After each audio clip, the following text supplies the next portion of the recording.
আসসালামু আলাইকুম বন্ধুরা, সবাইকে সিস্টার্স কিচেনে স্বাগতম। আবার একটি নতুন ভিডিও নিয়ে আপনাদের মাঝে চলে এসেছি। আজকে আপনাদের জন্য খুবই সুস্বাদু একটি বড়ার রেসিপি নিয়ে চলে আসলাম। তালের সিজনে তালের বড়া না খেলে কি চলে বলেন আপনারাই? তালের বড়াটা কিন্তু কম বেশি সকলেরই অনেক বেশি পছন্দ। গ্রামের মানুষরা কিন্তু এই তালের বড়াটা অনেক অনেক বেশি পছন্দ করে। তো এত কথা না বাড়িয়ে চলুন রেসিপিতে যাওয়া যাক। প্রথমেই কিন্তু তালের বড়া বানানোর জন্য চালের গুঁড়ি লাগবে।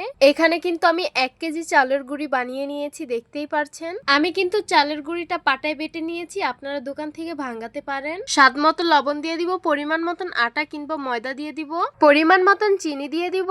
আপনাদের পছন্দ অনুযায়ী চিনিটা কমিয়ে বাড়িয়ে নিতে পারেন। কুড়ানো নারিকেল দিয়ে দিব, গুলিয়ে রাখা তাল দিয়ে দিব। তালটা আমি আগেই গুলিয়ে রেখেছিলাম, তালগুলাতে অনেক বেশি সময় লাগে, তাই এখন আমি হাতের সাহায্যে সব উপকরণগুলোকে খুব ভালোভাবে মেখে নিব।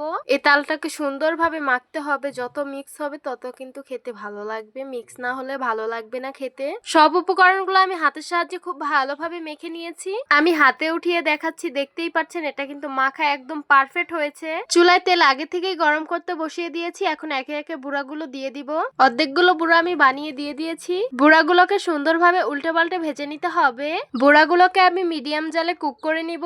দেখতেই পাচ্ছেন বুড়াগুলো কিন্তু কালার চলে এসেছে মোটামুটি। মিডিয়াম জালটাকেও কিন্তু লো জালে রাখতে হবে এখন, না হলে বেশি হয়ে যাবে। এই তো বুড়াগুলো আমার হয়ে গেছে। এখন একটা স্ট্রেনার ছাঁকনির সাহায্যে এগুলোকে তুলে নিব। ব্যাস তৈরি হয়ে গেল গরম গরম আমাদের তালের বড়া। এই তালের বড়াটা কিন্তু খেতে অত্যন্ত মজাদার। আপনারা কারা কারা পছন্দ করেন অবশ্যই কমেন্ট করে জানাবেন। তো আশা করছি আমার আজকের রেসিপি আপনাদের কাছে অনেক অনেক বেশি ভালো লাগবে। ভালো লেগে থাকলে আমাদের ইউটিউব চ্যানেলটি সাবস্ক্রাইব করবেন, আর যারা আমার ফেসবুক পেজ থেকে দেখছেন পেজটিকে ফলো করবেন। সবাই ভালো থাকবেন, সুস্থ থাকবেন, আর সিস্টার্স কিচেনের সাথেই থাকবেন। আবারও কথা হবে কোনো নতুন ভিডিওতে। তাহলে আজকে এই পর্যন্তই। আল্লাহ হাফেজ।